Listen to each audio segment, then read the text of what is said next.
Apenas nos pusimos en dos pies, comenzamos a migrar por la sabana, siguiendo la manada de bisontes, más allá del horizonte, a nuevas tierras lejanas.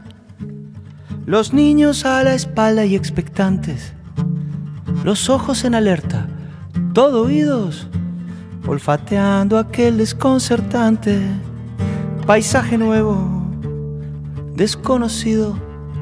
Somos una especie en viaje.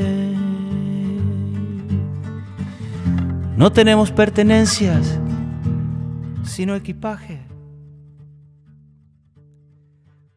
Hola, buenas noches y bienvenidos a este noveno programa de la tercera temporada de Mincaricui, un programa de formación de la Escuela de Educación Superior Pedagógica Pugliasunchis con el auspicio de LED y que busca que aportemos juntos a la construcción de una educación y de un país más justo para todos.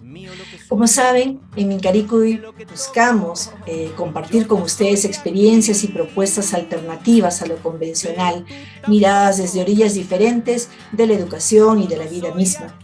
Y hoy nuestra invitada es Cintia Brizuela. Ella es doctora en educación, ha sido viceministra del hermano país de Paraguay en el sector educación y actualmente es especialista de educación inclusiva de UNICEF para América Latina y el Caribe. Es un verdadero honor tenerla con nosotros. Cintia, muchísimas gracias por estar aquí en Mincaricui. Muchas gracias por la invitación y gracias por permitirme ser parte de esta conversación y de este espacio que nos va a permitir reflexionar sobre qué significa la educación inclusiva. Muchas gracias por la invitación. Muchas gracias a ti. Y bueno, la canción que acabamos de escuchar, un pedacito, y que al final del programa vamos a poder compartir en su versión completa, es una canción que escogió Cintia, como siempre ocurre con nuestros invitados, que es una canción que la vincula de manera personal, de manera especial con el tema de hoy, que hemos llamado Inclusión Educativa, Situación y Desafíos de nuestra región, entendiendo región como los países de nuestra región. ¿Por qué elegiste esta canción, Cintia? Cuéntanos.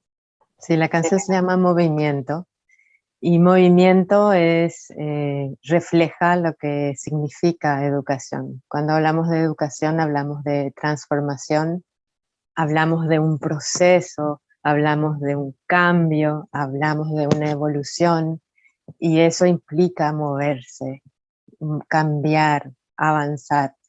Y habla también de que no somos de aquí o somos de este lugar en donde estamos hoy, tanto como somos de otro lugar de donde vinieron nuestros ancestros.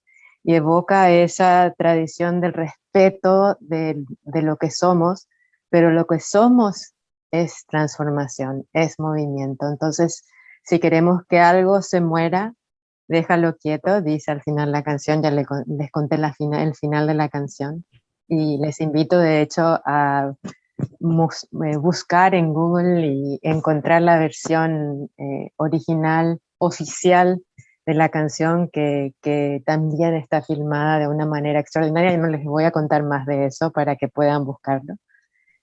Y hace esa reflexión de un pensamiento de quiénes somos y qué nos trajo hasta aquí hoy. ¿Cómo nos definimos? Nos podemos definir como: yo soy una mujer paraguaya, seguramente tengo una mezcla de sangre guaraní, hablo guaraní, pero también tengo una mezcla de sangre de otros antepasados mezclados que vinieron de España, de Italia, de Francia, y mezclados de todos lados. Entonces soy de aquí, no soy de aquí, soy de muchos lados, pero hay que seguir avanzando. Y si eso trasladamos a la educación debe comprender, entender y traer esa historia de lo que somos en el momento de ese proceso de enseñanza-aprendizaje para transformar y moverse. Porque si se queda quieta la educación, como enseguida vamos a hablar de lo que está aconteciendo con la pandemia, se muere la educación, se muere ese proceso de enseñanza-aprendizaje, se muere nuestro conocimiento, se mueren nuestras ganas de preguntar qué hacemos, cómo hacemos. Entonces esa canción refleja ese pensamiento siempre me emociona mucho cuando escucho y cuando la veo. Entonces las invito a ver también, al que pueda verla, y cuando la escucha, que la escuche con atención. Las palabras son muy conmovedoras y mueven también a esa reflexión. Es cierto, es preciosa la canción. Cintia, empecemos contextualizándonos bien el tema. Perdón. ¿Qué es la educación inclusiva? ¿Y por qué debería ser un tema importante para todos nosotros? Bueno, justo como la canción dice, somos parte de un todo, y la comprensión de ese todo radica se traduce en algún currículum nacional, por ejemplo. La inclusión dentro de la educación es un proceso que identifica y responde a la diversidad de las necesidades de todos los estudiantes, sin dejar a nadie atrás, y subrayo, sin dejar a nadie atrás. Y cuando hablamos con un enfoque de derecho, hablamos de todos los derechos para todos los niños, todas las niñas, sin excepción, para poder tener esa participación en la transformación de sus comunidades. La educación inclusiva es aquella que respeta la participación en el aprendizaje de todas las culturas y las comunidades. Uno, con un enfoque de reducción de la exclusión de aquellos que están más invisibles dentro de los sectores, como por ejemplo son nuestras poblaciones indígenas en la región y nuestra niñez con discapacidad. Son los más invisibles dentro de ese sector educativo desde el punto de vista de un sistema educativo. Y ahí hablamos de inclusión versus exclusión educativa. Y hay números que alarman cuando hablamos de eso. Enseguida vamos a hablar de esos números. Pero ese principio de que cada niño, de que cada niña tiene características, intereses, capacidades, necesidades de aprendizajes diversos, distintos, y que deben ser los sistemas educativos los que están diseñados, y los programas que son puestos en marcha tienen que estar pensados con una característica de diseño universal para el aprendizaje. Es el sistema que sienta las bases de un diseño universal para el aprendizaje, para incluir a todos sin dejar a nadie atrás, y eso significa todos los ciudadanos, y se ocupa a aportar respuestas pertinentes a toda la gama de necesidades educativas en los contextos pedagógicos escolares y extraescolares. Esa es la educación inclusiva. Parece muy complejo, pero la educación es el proceso de enseñanza-aprendizaje. Si vamos a dar una definición breve de lo que es educación inclusiva, es ese proceso de enseñanza-aprendizaje que incluye con equidad a todas las poblaciones y comunidades sin importar culturas y sin discriminar por las diversidades funcionales que tenga la persona. Es bien interesante lo que dices, porque se escucha mucho decir que en los pueblos originarios, ¿no? Que los pueblos indígenas, que en las comunidades no hay, dicen, ¿no? No, acá no hay casos de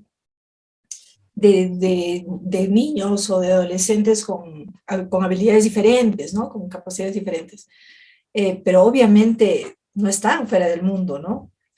¿Piensas, has escuchado cosas similares? Sí, bueno, la invisibilidad de las personas con discapacidad, solo para tener datos, pero también la invisibilidad de la niñez indígena, y dependiendo de qué país estamos hablando, es más grande o más chica, ¿no? No así la educación intercultural bilingüe. Enseguida vamos a tocar ese punto, pero la invisibilidad de la niñez con discapacidad en pueblos indígenas es aún más grande que la discapacidad en general, ¿no? En América Latina hay 14 millones de niños, niñas y adolescentes. Ese es un dato que sabían antes de la pandemia, estamos hablando dato 2019, Estamos trabajando ahora de vuelta para tener datos actualizados porque la situación es totalmente cambiante con la educación a distancia. Teníamos 14 millones de niños, niñas y adolescentes en edad escolar fuera de la escuela. De estos 14 millones, alrededor de 8 millones eran niños con alguna discapacidad, niños, niñas y adolescentes con discapacidad. Altísimo número, un porcentaje muy elevado, estamos hablando que siempre la niñez con discapacidad es igual que la proporción de población con discapacidad, que es entre el 10 al 15% de la población de un país, ¿no? Y eso se traduce también a la escuela. Las cifras son alarmantes, que reflejan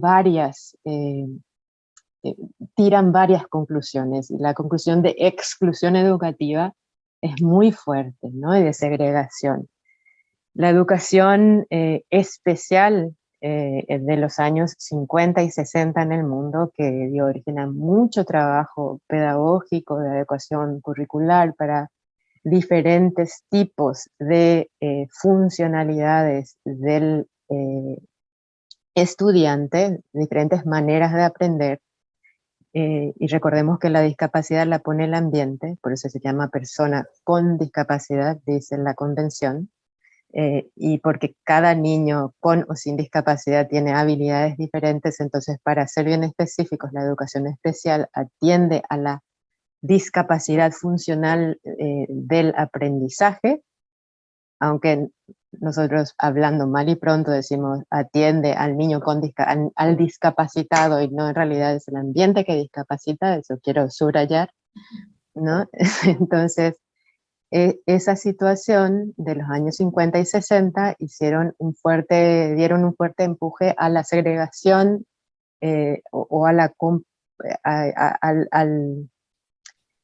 al desafío de tener varios sistemas educativos, ¿no? Entonces tenemos dentro de un sistema educativo en un país se instaló fuertemente la educación especial, la educación indígena con el movimiento de educación intercultural bilingüe muy fuerte hace 20 años atrás, y hace 10 años atrás muchos de nuestros pueblos latinoamericanos han aprobado leyes de educación indígena intercultural bilingüe eh, muy positivamente impactando a la inclusión de la interculturalidad dentro de la educación, pero siguió siendo un espacio específico dentro del sistema educativo, convirtiéndose casi que en una educación paralela, así como la educación especial.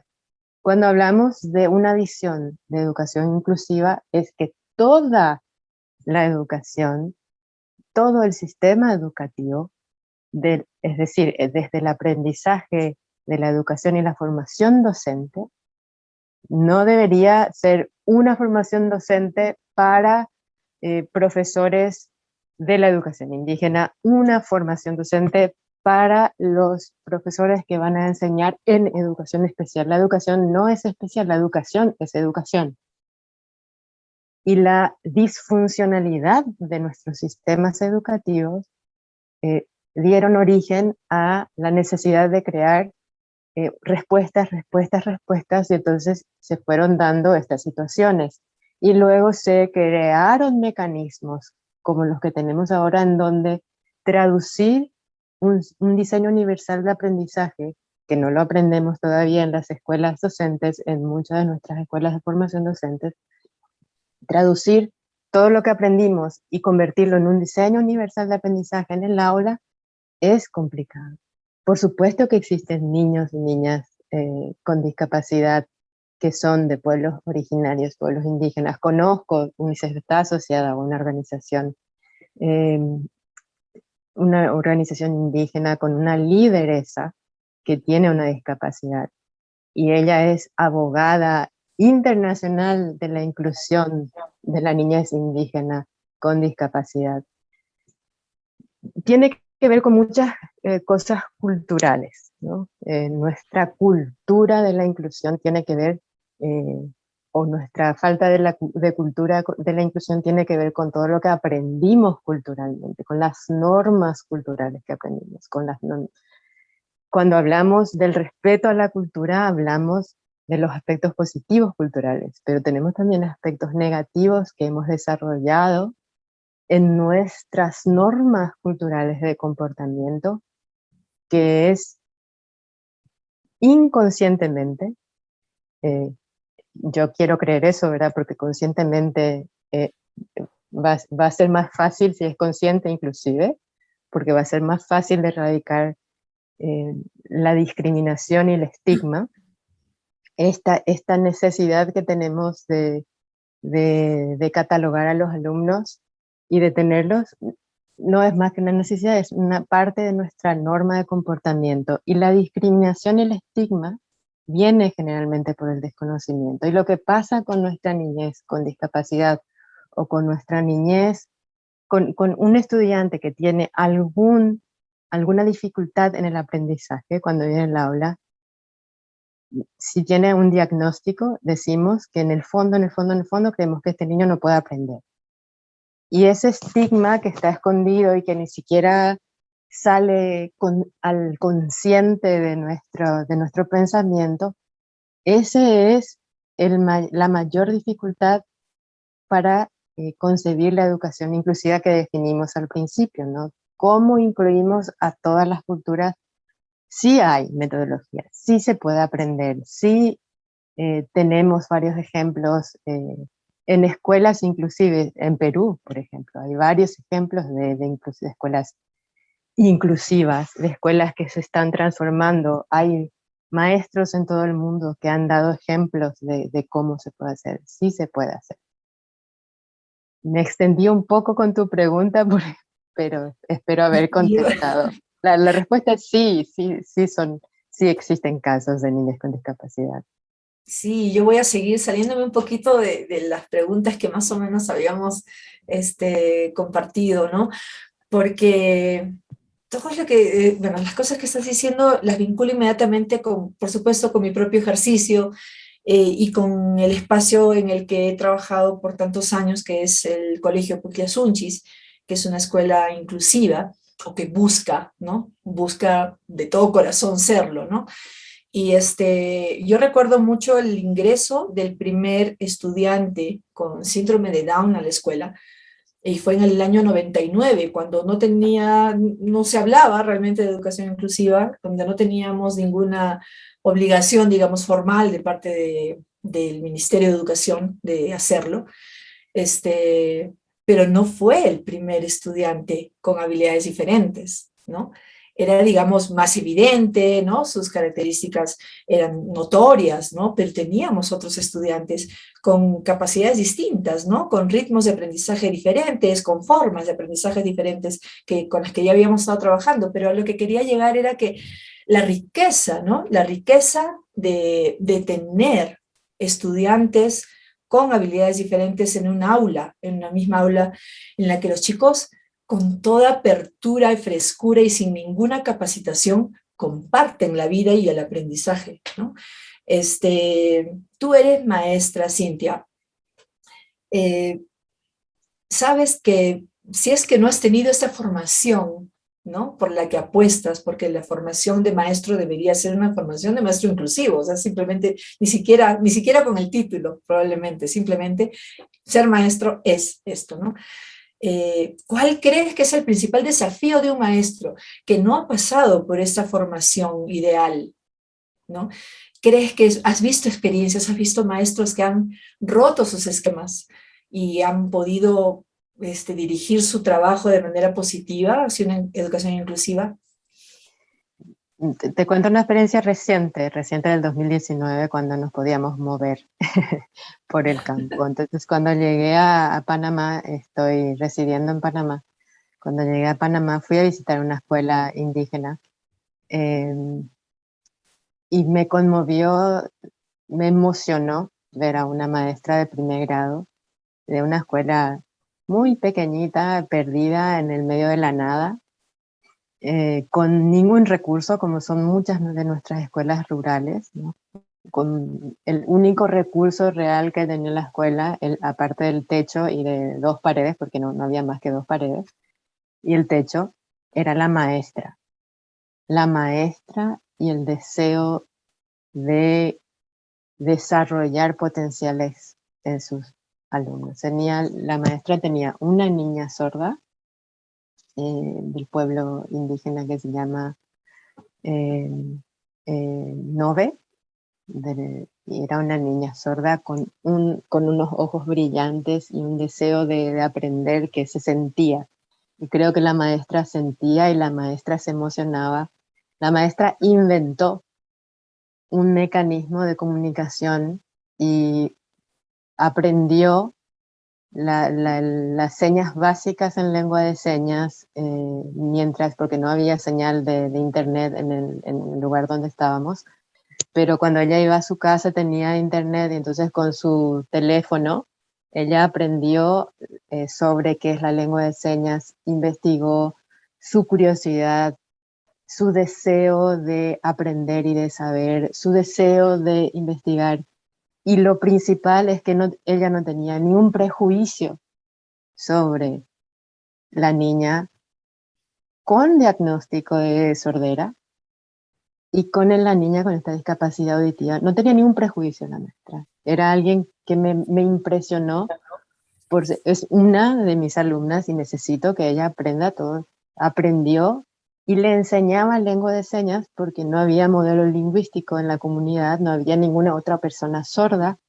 Y la persona sorda, inclusive eso hizo la maestra, buscó dónde había personas sordas cerca. La persona más cerca que ella conocía estaba a 50 kilómetros, o sea, lejísimos, de donde estaba la niña. Y la niña aprendió a sumar, restar y a entender el abecedario con esfuerzo de la maestra. Y esta maestra, antes que nada, tenía amor así de grande por lo que estaba haciendo, quería y le gustaba y tenía la actitud de una investigadora, que los maestros son investigadores, deben ser investigadores porque deben buscar cómo enseñar y deben, antes de saber qué enseñar y cómo enseñar, deben buscar cómo aprenden sus alumnos y cómo aprenden sus alumnos. Ella tenía 40 alumnos, no es que tenía ella la sola alumna. Entonces, era impresionante. Yo sé que eso uno no ve muy a menudo, pero cuando ve un cambio en, en los niños y el aprendizaje en los niños, es porque hay un gran maestro y ese gran maestro facilita el aprendizaje, utilizando la misma metodología que ella aprendió. Luego ella pidió al Ministerio de Educación, a su supervisor y al Ministerio de Educación, que le den más materiales, que le den formación, que le sigan enseñando. Es un poco como la música que escuchábamos, o sea, que ella se movía, ella quería hacer más. Entonces, ese deseo de querer saber más y de querer enseñar es la primera cosa que mueve a un maestro. Luego todas las herramientas van a estar accesibles. Por eso, una de las barreras más grandes que tiene la inclusión es la cultura, esa norma cultural que tenemos, de que pensamos que los niños que vienen de culturas diferentes, que vienen a mi aula con funcionalidades diferentes, llámese síndrome de Down, deficiencia de atención en el aprendizaje, llámese un niño ciego, un niño sordo, llámese un niño en silla de ruedas o parapléjico, llámese un niño de otro país que no habla nuestra lengua dentro del aula. La primera barrera es la propia cultura del, yo no puedo y porque yo no sé. Y si uno ahí es como, dejamos aquí quieto, se terminó, cerró y ahí murió la educación. No va a haber ningún proceso de acercamiento. Entonces el primer paso para la inclusión es tener ese deseo real de aprender sobre el otro. Y es ese ejemplo de esta maestra Nove, porque ella también era del pueblo Nove, de esta maestra Nove que se aprendió lengua de señas, y se aprendió la lengua de señas que ella aprendió era la lengua de señas, creo que internacional o americana, no era ni siquiera la lengua de señas de su país, porque ella no conocía nada acerca de la lengua de señas, solamente empezó a investigar en internet. Ese es un ejemplo de qué significa estar en movimiento y qué significa crecer académicamente. Pero claro que si uno no tiene, después no recibe el apoyo, el soporte y el acompañamiento del sistema, todo eso no va a ser suficiente. Exacto, y me llevas a mi siguiente pregunta, que es hablar un poquito sobre la experiencia de Paraguay, porque Paraguay está entre los 5 primeros países del mundo con una legislación, ¿no?, de amplia visión que promueve la educación inclusiva a nivel de capacidades, pero también a nivel del que estás hablando, a nivel cultural, social, étnico, ¿no? ¿Qué piensas tú que ha hecho diferente Paraguay? Seguramente sin que sea perfecto, pero ¿qué piezas claves ha movido desde tu perspectiva para un avance tan sensible en este tema? Bueno, me había olvidado algo muy importante cuando daba la definición de educación inclusiva, que era el enfoque de doble vía cuando el sistema quiere actuar sobre la educación inclusiva, que es la articulación de las políticas, por un lado, es decir, la adecuación de las políticas del sistema educativo, las políticas educativas para que sea inclusivo. Hay muchas particularidades que tienen que estar escritas, descritas y reguladas. Y luego, por otro lado, son las adecuaciones mismas desde el niño in situ, con ejemplos concretos de cómo hacerlo. Ese es el enfoque de doble vía. Entonces, para avanzar hacia una educación inclusiva tenemos que tener ese ejercicio. No se puede hacer el uno sin el otro, y no es que uno se hace primero y después el otro. Bueno, en Paraguay lo que se hizo bien es la primera parte de este enfoque de doble vía, ¿no? Es las políticas educativas. Se ha trabajado muy bien ese ejercicio de definir el campo de las políticas educativas. Entonces hay, por ejemplo, una ley de educación inclusiva regulada, normalizada, y que está bien descrito en sus procesos. Ahora, la otra parte para acompañar lo de la implementación de estas políticas con ejemplos a la par que se van construyendo para ir testando. Por eso es que es de doble vía, porque hay que ir siempre. No, nunca vamos a encontrar una respuesta, porque como estamos todos en movimiento, cada niño, a pesar de que ciertas particularidades son similares y hay cosas que son parecidas en el aprendizaje de cómo aprendemos los seres humanos, siempre hay particularidades muy diferentes y hay que ir adaptando, ¿no? Entonces, por eso siempre es doble vía, siempre es uno alimenta al otro, ¿no? Para eso se necesita la capacidad instalada de un sistema. Entonces, la capacidad instalada del sistema permite esa implementación. Y es allí donde hay mucho trabajo por hacer, ¿no? Tenemos ejemplos de maestros extraordinarios, excepcionales, que lastimosamente no tienen ese impacto en ese sistema como querríamos que tengan. Por eso todavía hablamos de que vivimos en una región latinoamericana súper desigual, y donde hay más de 14 millones de niños en edad escolar fuera del sistema educativo. O sea, esos son números que hablan de que aún no hemos logrado esa capacidad instalada, la capacidad de poder eh, implementar esas políticas. Y aunque Paraguay está muy bien en esas políticas, también es muy parecido a otros países en la región en el tema de contar con toda esa capacidad instalada. Y no hablo de la infraestructura, siempre es la capacidad humana de poder comprender y traducir eso, que cuando cierro esa puerta realmente voy a traducir todo lo que significa educación inclusiva en mi proceso de enseñanza-aprendizaje. Y eso empieza por un buen sistema de formación docente, esa transformación, ¿no?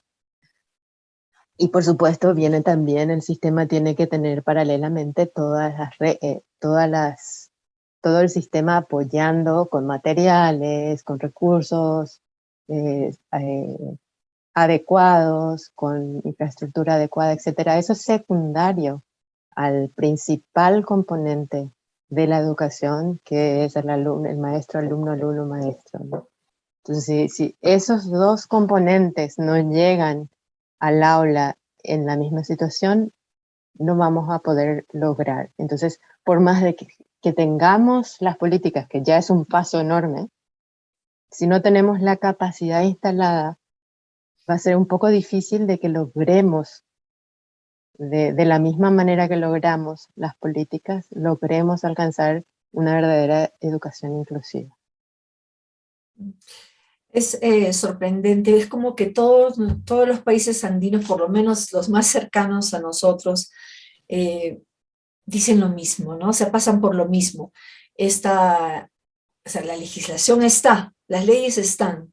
Lo que falta es cumplirlas, hacerlas prácticas, ¿no? El programa anterior, de hecho, estuvimos conversando también con la cofundadora de Curmihuasi, que es una escuela alternativa en Bolivia, Karin Boler, y también decía esto, ¿no?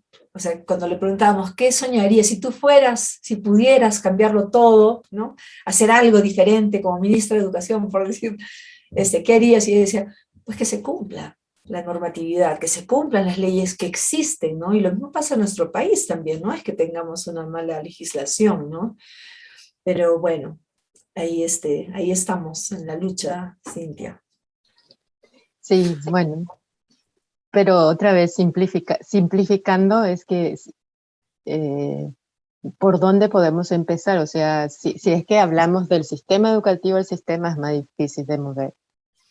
Pero el proceso de enseñanza-aprendizaje, volviendo a esa relación maestro-alumno, es donde cada uno en el rol de maestro o de alumno puede realmente hacer ese cambio. Entonces, se necesitan más ejemplos como eso. Y no para desanimar, espero que la charla de hoy no desanime a todo, no puedo hacer nada porque el sistema es complejo y desafiante. No, sí, claro que sí puede.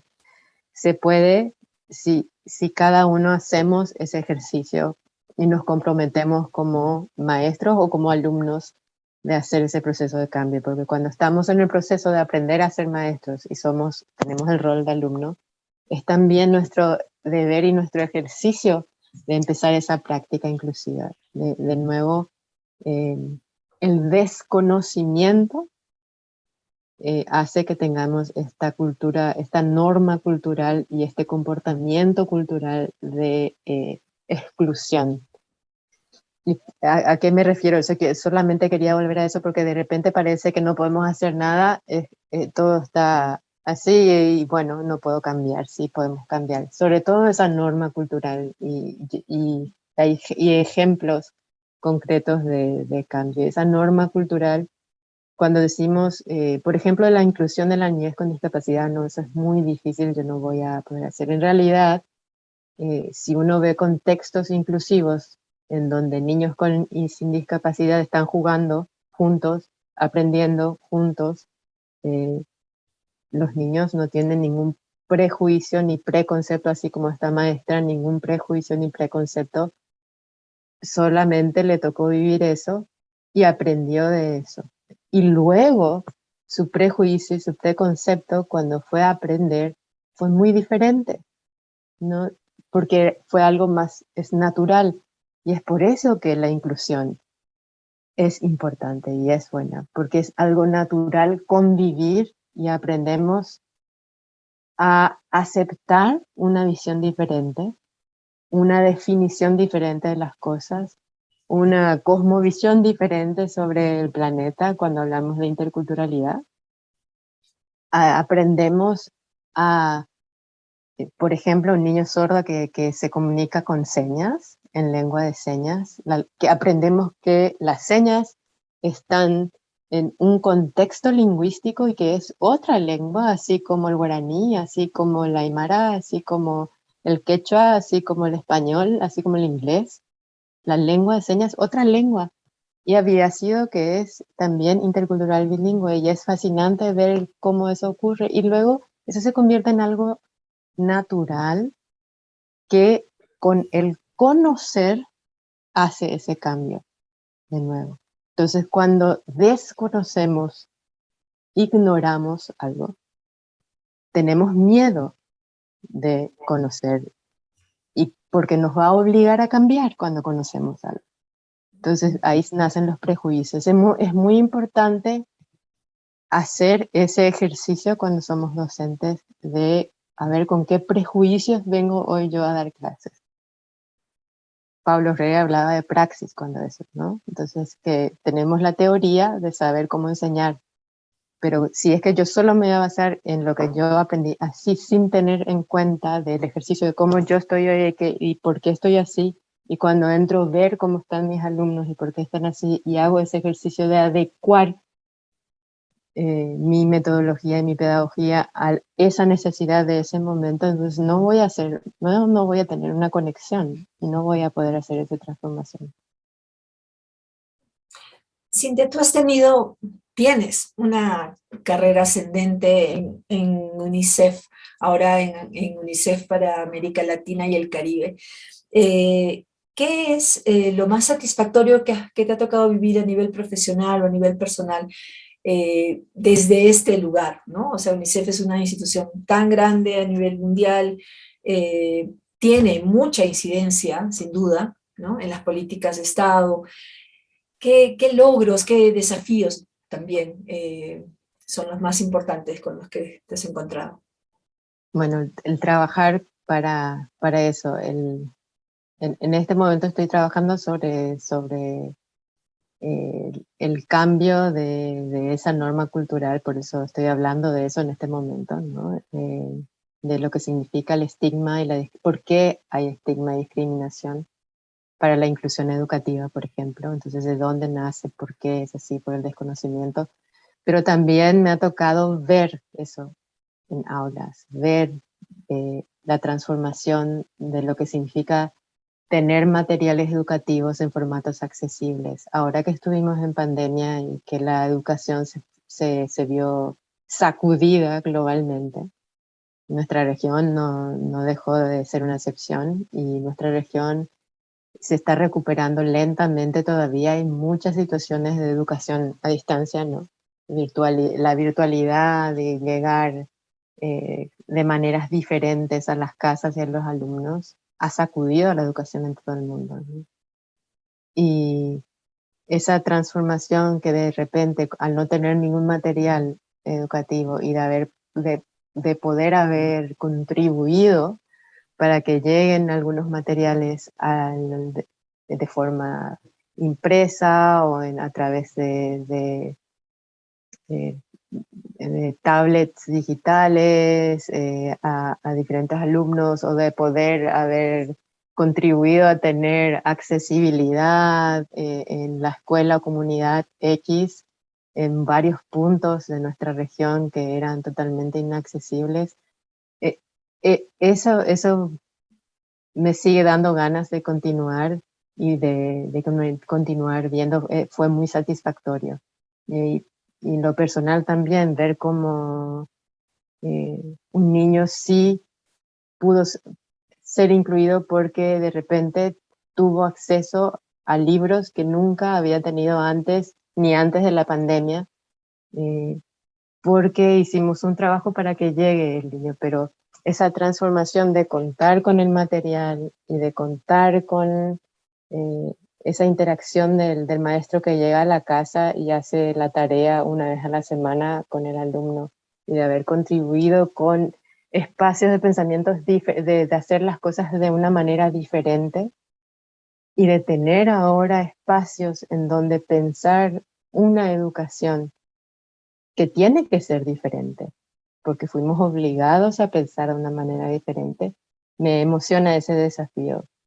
Eh, por supuesto que es un drama global estar en una pandemia sanitaria de esta envergadura que todavía impide muchos movimientos de muchas clases, pero si vemos como un desafío, como un reto hacia la educación para encontrar nuevas respuestas, ese desafío me parece muy emocionante para la educación, porque tenemos que buscar alternativas, porque haber llegado a una comunidad, y fueron 87 comunidades a las cuales se tendría que haber llegado para llegar a cada alumno, todavía hay una brecha gigantesca, ¿no? Y de esos 14 millones que no estaban en la escuela y que tienen que volver, a lo mejor hay metodología a través de innovación educativa, es decir, a través de modelos nuevos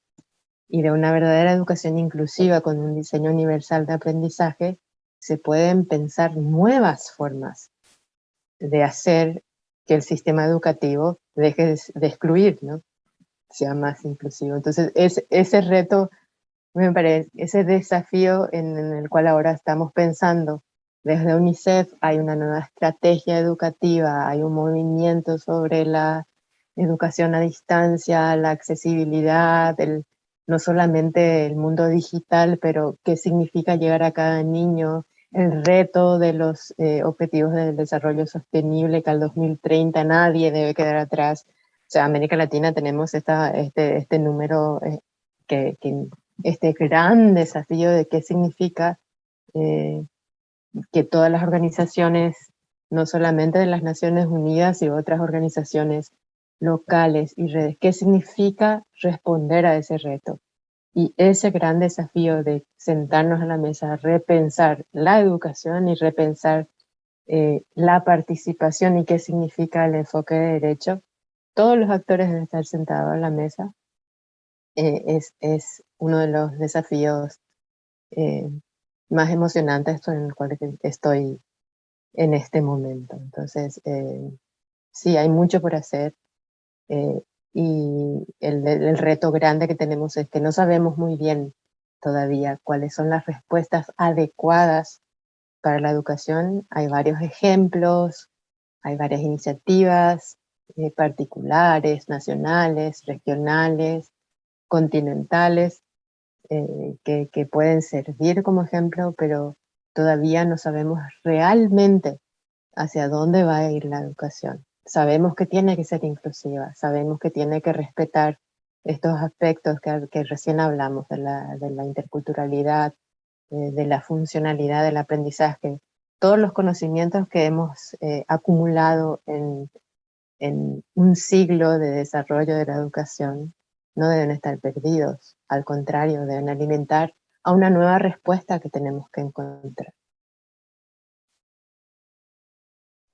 Cintia, y en este esfuerzo, en este trabajo de sentarse a la mesa, como dices, ¿cuál es, y de planificar, de ver, ¿no? ¿Qué hacemos para alcanzar este 2030 sin dejar a nadie atrás? Que es una frase muy linda.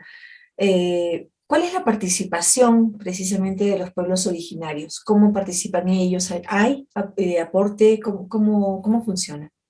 Bueno, para tomar decisiones, una de las bases del enfoque de derecho es de no hacer nada sobre o los pueblos originarios o las personas con discapacidad sin la participación de los pueblos originarios y de las personas con discapacidad para encontrar las respuestas necesarias. O sea, es una cooperación. Es una cooperación donde todos contribuyen y ponen su pensamiento, sus soluciones, sus desafíos y sus talentos para encontrar eso. Sí existen, hay mecanismos oficiales, pero hay ejercicios de donde hemos establecido relaciones. En América Latina hay una organización que congrega a todas las organizaciones que representan cada país, que se llama FILAC, ¿no? Y donde participan en todas las organizaciones de los países de América Latina, están representados en el FILAC, y el FILAC, que son los fondos para los pueblos indígenas de América Latina y el Caribe, establecidos, que tienen un fondo, que tienen una personalidad jurídica y tienen una representatividad, y que hay un observatorio que ha creado sobre la situación de los derechos de los pueblos indígenas de América Latina.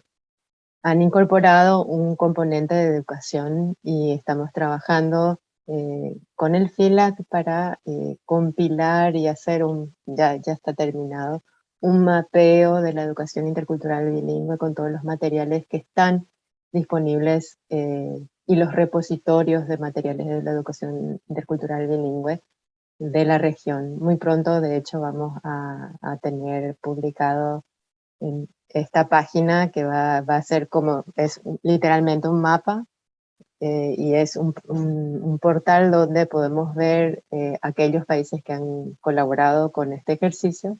Podemos ver cuáles son los materiales educativos de la educación intercultural bilingüe que cada país ha desarrollado, que están en formato digital, porque hay muchos que todavía no han podido ser transformados en formato digital.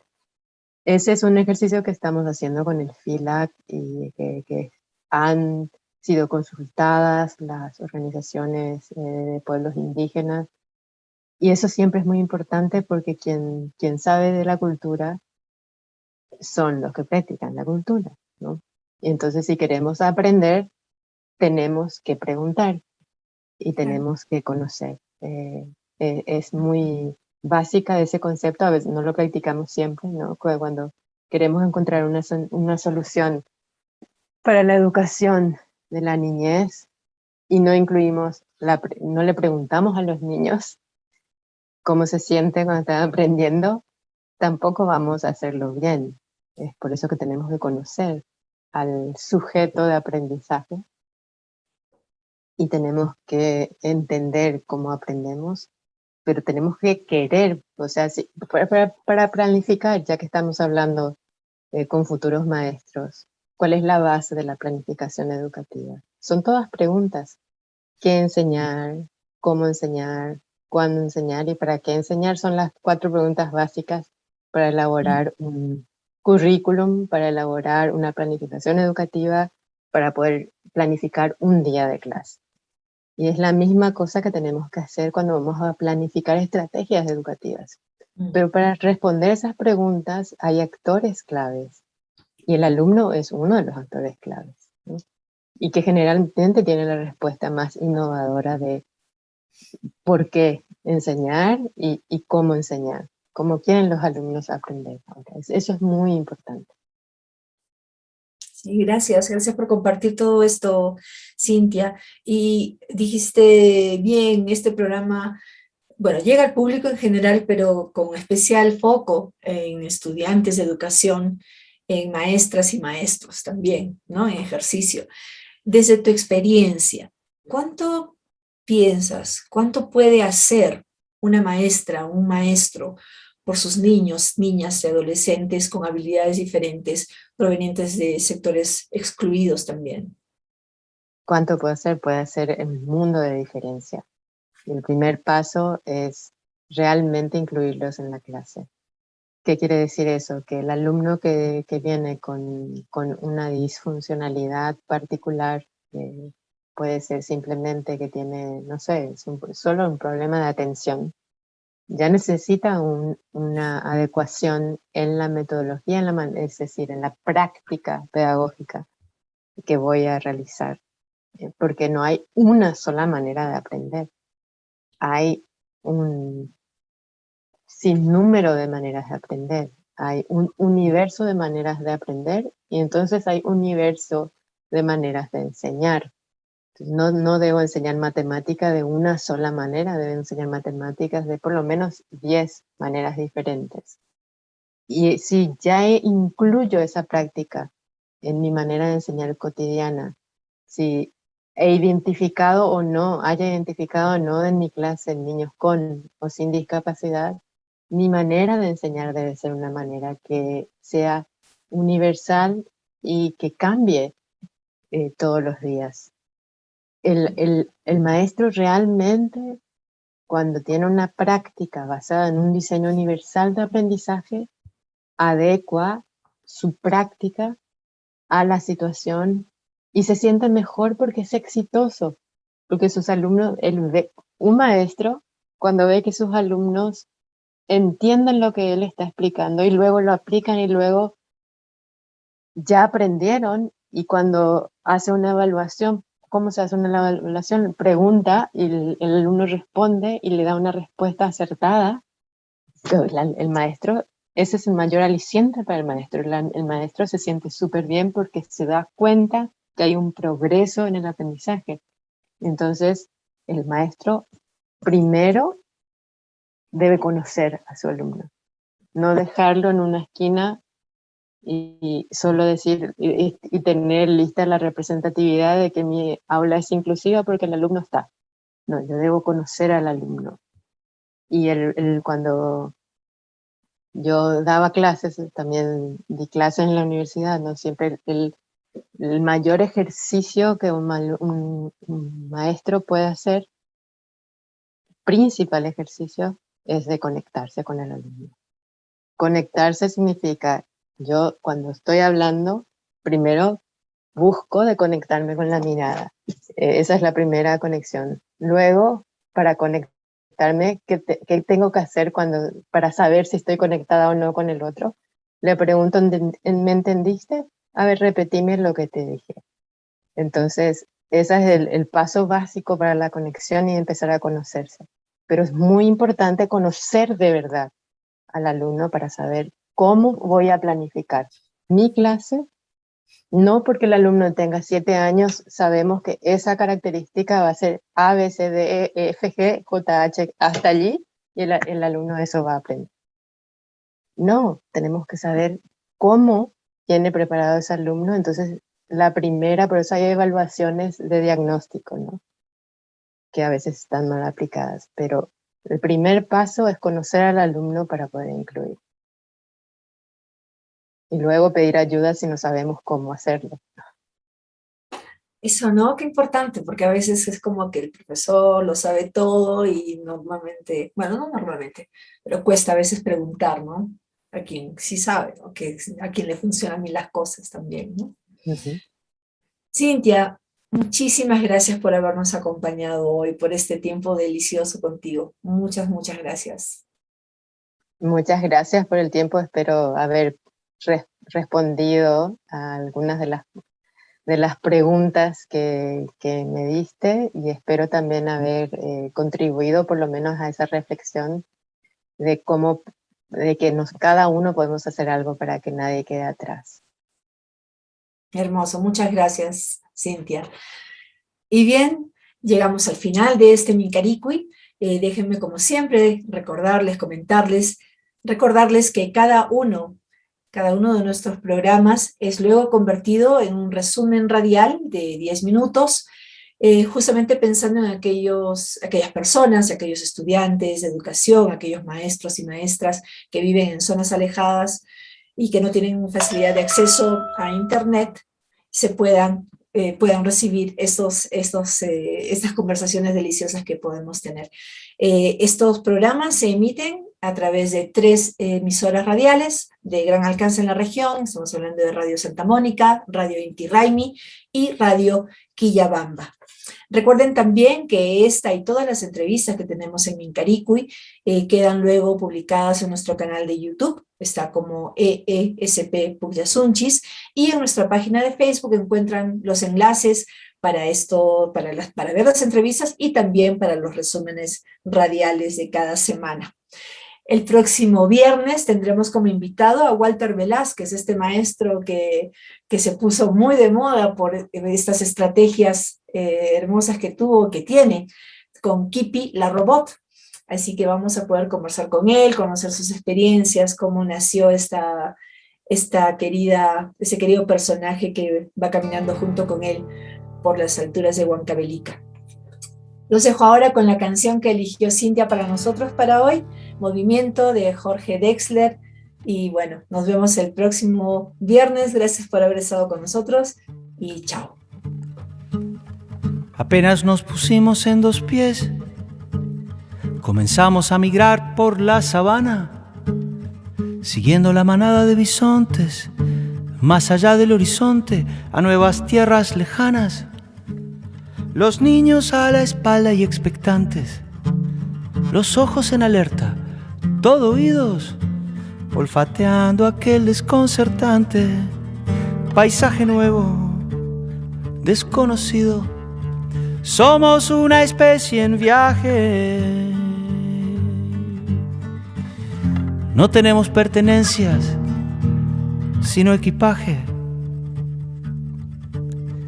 Vamos con el polen en el viento. Estamos vivos porque estamos en movimiento. Nunca estamos quietos, somos trashumantes, somos padres, hijos, nietos y bisnietos de inmigrantes. Es más mío lo que sueño que lo que toco. Yo no soy de aquí, pero tú tampoco. Yo no soy de aquí, pero tú tampoco. De ningún lado del todo y de todos lados un poco.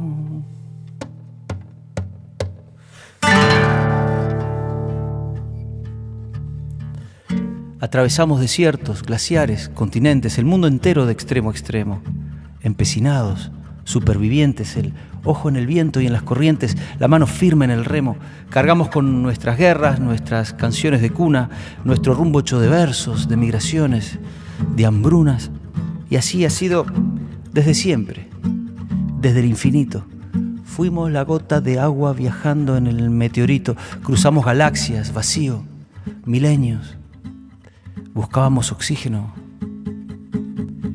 Encontramos sueños. Apenas nos pusimos en dos pies y nos vimos en la sombra de la hoguera. Escuchamos la voz del desafío, siempre miramos el río, pensando en la otra ribera. Somos una especie en viaje. No tenemos pertenencias, sino equipaje. Nunca estamos quietos, somos trashumantes, somos padres, hijos, nietos y bisnietos de inmigrantes. Es más mío lo que sueño que lo que toco. Yo no soy de aquí, pero tú tampoco. Yo no soy de aquí, pero tú tampoco. De ningún lado del todo y de todos lados un poco.